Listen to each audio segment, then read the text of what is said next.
साथियों नमस्कार। अभी आपके समक्ष हमने एक पार्ट 1 में कहानी प्रस्तुत की थी, बुद्धिमान स्त्री के सूझबूझ। कहानी लास्ट में यहाँ पे आके रुकी थी कि वो महिला कहती है अपने पति से कि आप विदेश में नौकरी करने तो जा रहे हैं, लेकिन मेरी एक आपसे एक छोटी सी गुजारिश है कि मेरे कान के कुंडल हैं, ये ले जाइएगा। बस मैं इतना चाहती हूँ कि जब वहाँ नौकरी करें या समय से आपको काम से फुर्सत मिले तो आप मेरे इस कुंडल को देख लीजिएगा, ताकि मुझे लगेगा कि मेरे पति हमेशा मुझे याद करते हैं और मैं पति की यादों में हमेशा रहती हूँ। उठे बोले ठीक है, कोई दिक्कत नहीं। वो चला जाता है, किसी दूसरे देश में जाकर नौकरी करता है किसी राजा के दरबार में, और नौकरी जब करने लग जाता है, जब भी उसको काम से फुर्सत मिलती थी वो फिर उस कुंडल को निहारता रहता था। ऐसा करते हुए वहाँ काफ़ी लोगों ने जिसको देखा तो वो बात जो है वहाँ के मंत्री तक पहुँच जाती है। जैसे मंत्री साहब तक बात पहुँचती है तो मंत्री साहब बोलते हैं कि अभी ऐसा क्या रहस्य है इस कुंडल में, तो उसको बार बार देखता रहता है। तो वो कहता है साहब इसके अंदर तो एक अलग ही बात है, इस रहस्य को आप ना पूछो तो सही है। बोले ऐसा क्या खास है? बोले सर इसमें बहुत खास है, मैं कुछ बता नहीं सकता। बोले क्या नहीं बता सकता? ऐसे तो हम 10 कुंडल बना सकते हैं। बोले आप साहब 10 कुंडल बनाते हो, इसका आप जोड़ा मिला दीजिए। बोले ये इतनी सी बात? वो बातों बातों में विवाद इतना बढ़ जाता है कि वो बात वहाँ के राज दरबार तक राजा साहब तक पहुँच जाती है। जब मामला राजा साहब तक पहुँचता है तो दोनों को राजा के समक्ष प्रस्तुत किया जाता है। उनसे पूछा जाता है भी यहाँ क्या दिक्कत है? बोले राजा साहब ये मेरा कुंडल है, पत्नी ने मुझे दिया था, मैं इसको देखा करता हूँ हमेशा, और ये कह रहे हैं मैं ऐसे तो 10 कुंडल बना सकता हूँ, तो मैंने इनसे कहा है कि आप इसकी वो कॉपी बना दीजिए। तो हाँ भी मंत्री जी क्या आपने कहा? बोले हाँ। तो आपको 6 महीने का समय हम देते हैं, तो 6 महीने के समय में आप इसका एक जोड़ी ऐसे ही जोड़ी हूबहू ऐसे कुंडल बना दीजिए। अगर यदि आपने कुंडल बना दिया तो वहाँ से आपको फांसी दी जाएगी, और यदि मंत्री जी आप कुंडल नहीं बना पाए तो फांसी आपको दी जाएगी, और आपको 6 महीने का समय दे दिया जाता है, और दोनों को जैसे तत्काल अपनी नौकरी पर भेज दिया जाता है। वो वापस अपनी नौकरी पर आते हैं, लेकिन अब मंत्री जी इससे परेशान हो जाते हैं, काश अगर मुझसे ऐसा कुंडल हूबहू अगर नहीं बनवा पाया तो क्या होगा। खैर वो नगर के कई समारोह पे जाते हैं, घूमते हैं, उस जैसी कुंडल की हूबहू कॉपी कराने की कोशिश करते हैं, बनवाते हैं, लेकिन कोई सुनार वहाँ उस ऐसी कारीगर को ऐसा बनाने में सक्षम नहीं हो पाता। थक हार कर जब वो अपने घर आते हैं, ये खाना खाते हैं, परेशान से होते हैं बहुत ज़्यादा, तो उनकी एक चतुर बेटी थी, वो पास में बैठी हुई थी। बोली कि पिताजी आप ऐसे कितने परेशान हैं, आप खाना भी नहीं खा रहे हैं, इतने उदास मन से क्यों हैं आप, इतना भारी भारी मन क्यों है? खैर उदासी का चेहरा था उसका, तो भारी मन से उसने कहा कि बेटी ऐसा ऐसा हुआ, ये कहा था ऐसा कहानी हुई है कि इसका हूबहू को बनाने के लिए कहा है, और मैं पूरे राज्य दरबार में घूमा हूँ, किसी सुनार से ऐसा कॉपी नहीं बन पाई। तो बोले इतनी बात? बोले हाँ। बोले आप परेशान मत हो, आप ऐसा करो उस व्यक्ति से कहाँ का रहने वाला है उसका एड्रेस ले लीजिए और मुझे बता दीजिए, मैं इसको समस्या को हल कर दूँगा, आप खाना खाओ आराम से अपना मंत्री पर संभाले जाके।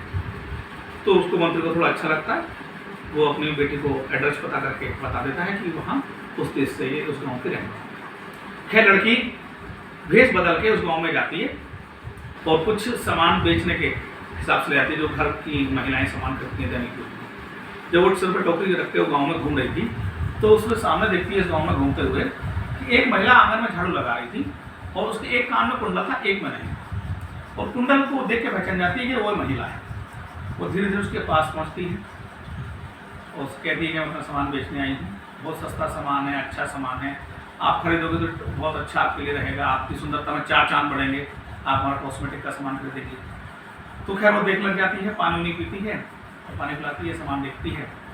तो जब सामान काफ़ी ज़्यादा पसंद कर लेती है तो बजट उसका आउट हो जाता है कि वो खरीद नहीं पाती। तो बोले सामान तो आपने ज़्यादा खरीद ला, लेकिन पैसे तो इसकी कीमत ज़्यादा है, सामान पैसे आपके पास कम है।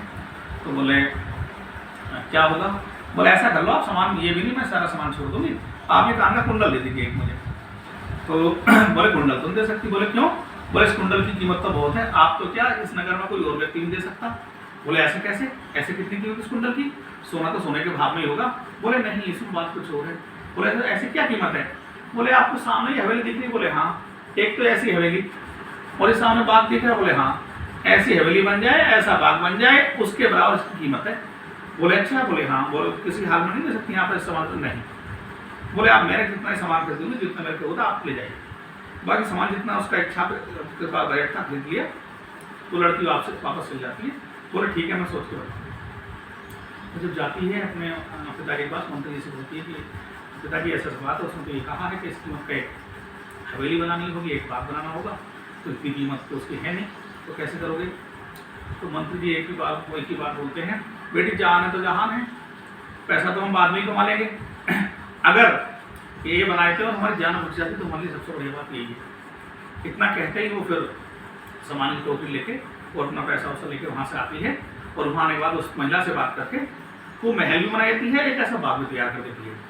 जब तैयार हो जाता है, जब वो उसके पास कुंडल लेने आती है, तो वो महिला सोचती है कि कुंडल मेरा लेने आ रही है, तो इस कुंडल के बदले में इसने ऐसा बना दिया, जरूर इस बात के पीछे कोई ना कोई गूढ़ रहस्य है। इतना पैसा खर्च करना तो उचित नहीं है। मैं इस रहस्य के बारे में पता लगाना चाहूँगी, कुछ ना कुछ तो मेरे पति के प्राण संकट में कोई ना कोई तो दिक्कत समस्या है जरूर।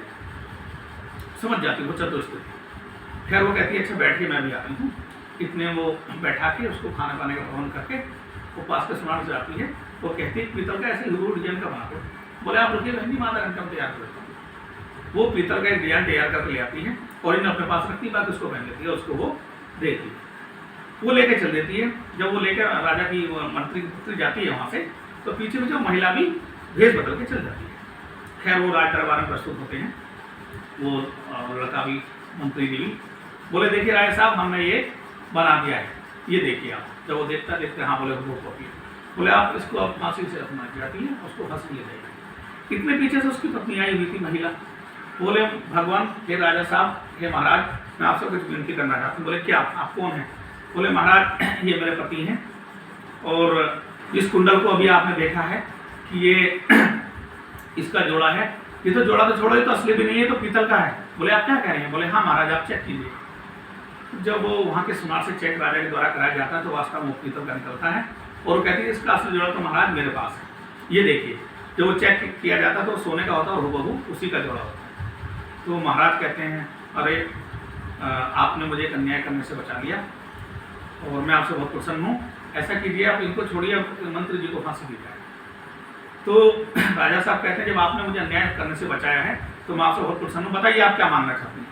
तो महिला कहती है कि भगवान मैं आपसे चाहती हूँ मंत्री जी की जान वापस दी जाए। मैं किसी की जान लेने के फेवर में नहीं हूँ। इस ईश्वर पे प्राणी मात्र पर दया करना हमारा धर्म है। आप तो राजा हैं और आपके लिए प्रजा सब एक समान है, आप इनको छोड़ दीजिए।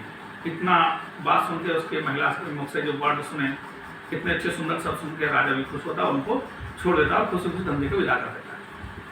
तब वो महिला कहती है अपने पति से, आप आइए, हाँ आपने मुझे पीट लिया, मैं आपसे पीट गई। आप जैसे लोग अपनी नादानी में अपने प्राण भी संकट में डाल देते हैं। तो ऐसे ही अगर कोई चालाक स्त्री है, बुद्धिमत्ता स्त्री है, जैसे यमुना से सावित्री अपने पति के प्राण बचा ले आती है, ऐसे ही बुद्धिमत्ता स्त्री कुछ अपनी बुद्धिमत्ता का सही से परिचय दे तो अपने घर के चार चांद लगाती है, अपने घर की तरक्की बढ़ाती है। एक महिला सरस्वती भी है, एक महिला लक्ष्मी भी है, एक महिला दुर्गा भी है। तो ऐसे ही यदि सभ्य महिलाएं हर घर में होंगी तो उनका घर कभी कमजोर नहीं होगा, नित्य प्रति हमेशा आगे बढ़ता रहेगा, सफलता के नई ऊंचाइयों से उतर रहेगा, और उस घर में संस्कार भी अच्छे आएंगे और बच्चे भी पढ़ लिख के अच्छे संस्कार पाएंगे और देश विदेश में अपना नाम रोशन करेंगे। साथियों, अगर ये कहानी आपको यदि पसंद आया है तो आपसे हाथ जोड़कर विनम्र निवेदन है कि हमारे YouTube चैनल क्रांति विचार को शेयर कीजिएगा, सब्सक्राइब कीजिएगा, लाइक कीजिएगा। धन्यवाद, नमस्कार, जय हिंद।